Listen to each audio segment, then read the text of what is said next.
Leon Trotsky once said, "You may not be interested in war, but the war is interested in you." In India today, a silent war rages, one that doesn't announce itself with a roar of tanks or the noise of drones. It strikes quietly through whispers of love, promises of care, and the seduction of escape. Its targets are not soldiers or borders, but actually Hindu women. The recent revelation of rupees 500 crores or $60 million conversion racket, orchestrated through a transnational network involving foreign countries, their handlers, and domestic operatives, it is not just a crime. It's an act of civilizational sabotage.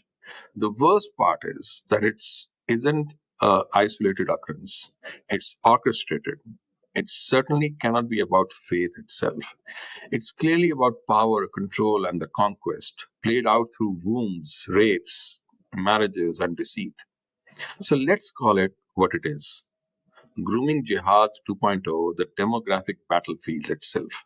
That's what it is. Welcome to the Drishtikone show, where we go beyond the noise, pierce through the propaganda, and expose the phenomena and actions that others are too afraid to touch or approach. This is not just about politics, you see, it's about rediscovering the truth. So today we want to show you how rupees 500 crore or $60 million from Islamic countries were used to trap Hindu women into conversion rackets across India. This wasn't charity, but a deliberate hybrid war to destabilize the Indian society, alter the demographics, and break families. We explain who funded it, why they did it, and what India must urgently do to stop it. Meet Changur Baba or Jamaluddin, a small time trader in Lucknow who reinvented himself as a Peer Baba.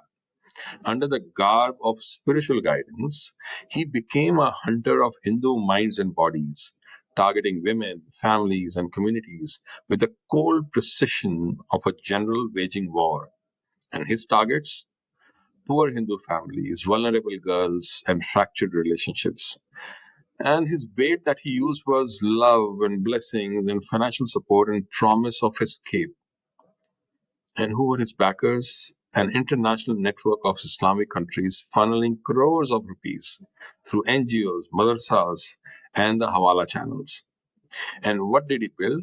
Well, he had a luxury empire of marble clad mansions, complete with private power stations and CCTV covered prayer rooms, funded by the price tagging and the sale of Hindu daughters themselves. The most chilling case was of a Hindu businessman from Mumbai, Naveen Rohra, his wife Neetu, and their daughter. That family was converted and renamed as Jamaluddin and Nasreen. They didn't just convert; they moved in with Changur Baba, handed over their luxury vehicles, and became ambassadors of the ideology that had devoured them. This is how Hindus become weapons against Hindus. Once converted, they validate the predator's worldview, provide logistical support, and help lure more prey. Their story is not just of religious conversion, it's about the psychological capture, social betrayal, and mass scale weaponization. The racket was not just ideological, you see, it was economic. There was a conversion rate card that was found 15 to 16 lakhs for a Brahmin or a Sikh or a Kshatriya girl, and 10 to 12 lakhs for OBCs, 8 to 10 lakhs for lower castes, and then there were bonus payments. Upon marriage, conversion, childbirth, women were priced like livestock. Their wombs were monetized for the potential to produce the next generation of converts and maybe even terrorists. The fingerprints of foreign actors were all over this operation. Based on Hawala trails, the NGO funding patterns, and Enforcement Directorate disclosures, here are some of the key culprits. First of all, Pakistan. The ISI has always used religious networks to wage hybrid war. Do you remember Europe and UK's grooming gangs? They were predominantly Pakistani Muslim gangs. No one seems to have drilled down, but someone should investigate how the grooming jihad is the second weapon of choice for ISI. The flagship, of course, is terrorism. So conversions work as ideological infantry. working where bombs fail. That is what Pakistan's ISI has been trying to do, not just in India, but across the world, specifically in Europe and UK. And then there is United Arab Emirates, the UAE. Zakat and Dawa funds are being used under the cover of education and social services. Money is routed to conversion agents and front mosques in India. And Saudi Arabia, a country that has been a historical supporter of Wahhabi ideological expansion, it also factors in this horrific racket. Charity organizations like the International Islamic Relief, which has often been flagged globally, they have been used extensively for routing money to the likes of Changur Baba. And Qatar, where can it go? Funding via Qatar Charity, known for conversion operations, strong digital campaign influence via platforms promoting Islamic culture. And finally, Turkey. Turkey is the new kid on the block in the Islamist terror market and wants increasing presence in South Asia. Although today it is a minor funder, but strong ideological alignment with pan Islamism is still there, and that suggests that this may actually change. So, why do they fund these conversions? Well, first of all, demographic engineering to create the future vote banks and change India's electoral landscape from within. There's an ideological conquest aim at hand, driven by the theological mandates to spread Islam, reinforced by oil wealth, and a civilizational revenge of sorts, a slow, calculated pushback against India's resurgence as a spiritual and cultural civilization. And finally, the strategic destabilization. The more divided India is by religion, caste, and gender, the easier it is to control geopolitically. But how do the Indian women actually get trapped? Well, first of all, it is love jihad grooming. Muslim men pose as Hindu men on social media and college campuses. There are documented instances like that of Lucknow's Gunjan Gupta, who was lured by an associate named Abu Ansari, posing as Amit, and later converted and renamed as Alina Ansari. Build romantic relationships, record private moments, and then use them for blackmail. We saw that in Kerala files, didn't we? Emotional exploitation. Women from fractured or poor families are promised love, stability, and financial security. Then there is material lures, cash incentives, scholarships, cell phones, gadgets are offered, but only if they convert. And then the physical threats, acid attack threats, and brutal beatings for women who resist post marriage conversion or even advances by Muslim men. We have seen so many instances of these.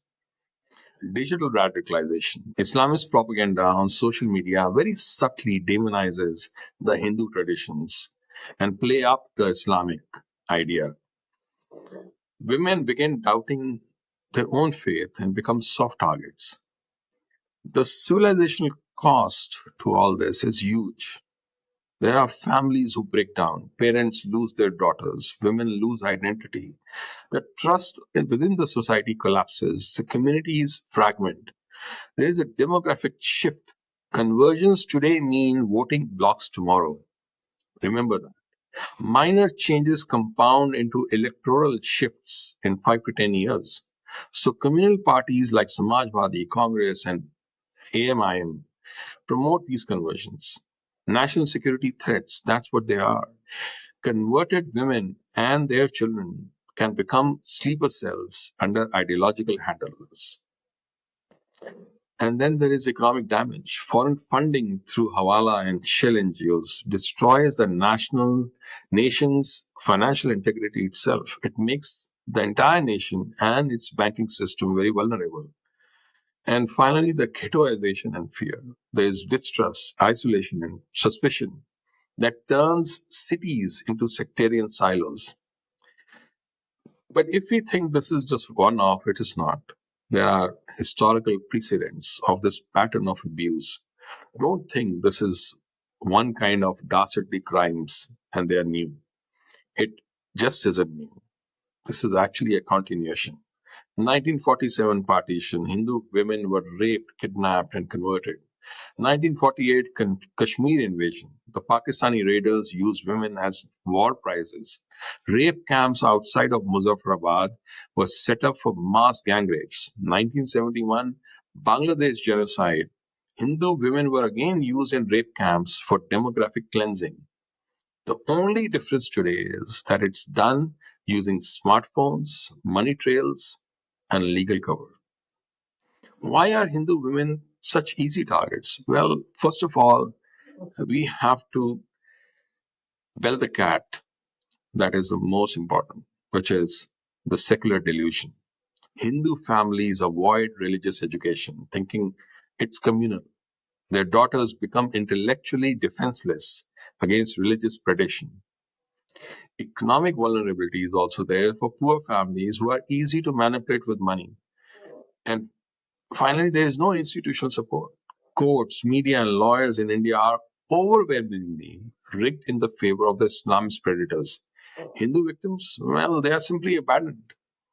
Most importantly, by the judiciary. So the time to act is now. So what must be done? Well, first of all, we need a legal and enforcement strategy. We need to enforce anti-conversion laws, make coercive conversions a non-bailable offense, freeze foreign funds. Ruthless FCRA audits of all Islamic charity-linked NGOs should be there. ATS and Enforcement Directorate task forces should be created, dedicated teams for tracking grooming networks and money trails across the country. Nepal and Bangladesh border security should be strengthened to stop hawala and courier chains that go on and use this for the conversion rackets. There needs to be community and civil society action. There should be mass awareness drives. Hindu organizations must teach families about grooming tactics. The daughters need to be educated. Every Hindu girl must be spiritually and intellectually equipped to counter false narratives. There needs to be an economic empowerment of women, provide vocational support so women aren't trapped by poverty. And we need to have some kind of pro bono legal aid cells. We need to set up legal networks, support networks to help reconvert and rehabilitate victims. Safe houses and rehabilitation centers must go along with it for women trying to escape these networks. And more importantly, there needs to be a digital counteroffensive, AI surveillance of grooming patterns, track radical content and behavior on social platforms, and try to nip this in the bud before it actually occurs. Influencer campaigns use digital media to glorify Hindu identity and talk about it in the real form that it should be and counter the radical propaganda. There should be hotlines and chat based help. Anonymous support for girls feeling trapped or coerced should be there. National and foreign policy push is needed. Diplomatic pushback is required to confront Qatar, Saudi Arabia, and UAE diplomatically. Expose their roles, at least the NGOs or organizations within those countries, in this religious warfare that is going on. FCRA needs a complete overhaul. Block all organizations receiving funds linked to conversions. National strategy on conversions. Integrate intelligence, police, judiciary, and civil society to build a comprehensive firewall. The 500 crore conversion network wasn't just about one Baba. It wasn't just about one victim. It wasn't also even about Islam per se. It was a civilizational struggle for survival. It's not that our daughters are being converted, it's that our future is being reprogrammed, that our wombs are being militarized and used against us, that our faith is being hollowed out from the inside. This is psychological jihad, demographic jihad, and ideological jihad, camouflaged as love, social work, and interfaith harmony. It's none of those. This danger may seem distant, you see, but it is creeping into every home, every community, and ready to strike when it's least expected. Families will shatter, daughters will be stolen, and society will fracture unless we act now. What appears far away today will become everyone's nightmare tomorrow if we ignore it. So we must ask ourselves, how many families must shatter? How many daughters must be stolen before we rise and act to end this assault? How many daughters will we lose to manipulation funded by foreign powers? How long will we remain unaware of this hybrid war waged against us in the name of charity and religious freedom? If you found this analysis valuable and it helped you understand the geopolitical situation around India and the world better, then please do something more than just watching. Stand up, speak out, share this message, educate your daughters and sons, demand strict laws and bold leadership in this matter.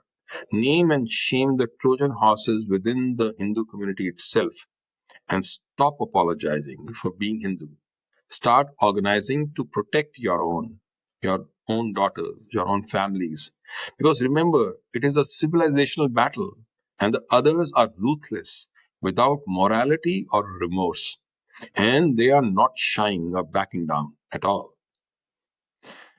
So India doesn't need timid apologists. You see, it needs civilizational soldiers. Please subscribe, like, and share this. And do click on the bell icon, please, so that you can get our next video. Most importantly, tell us in the comments, how can we stand up to this menace in every which way, intellectually, socially, and personally? Please do share your thoughts and comments below. And until next time, be one and Jai Hind.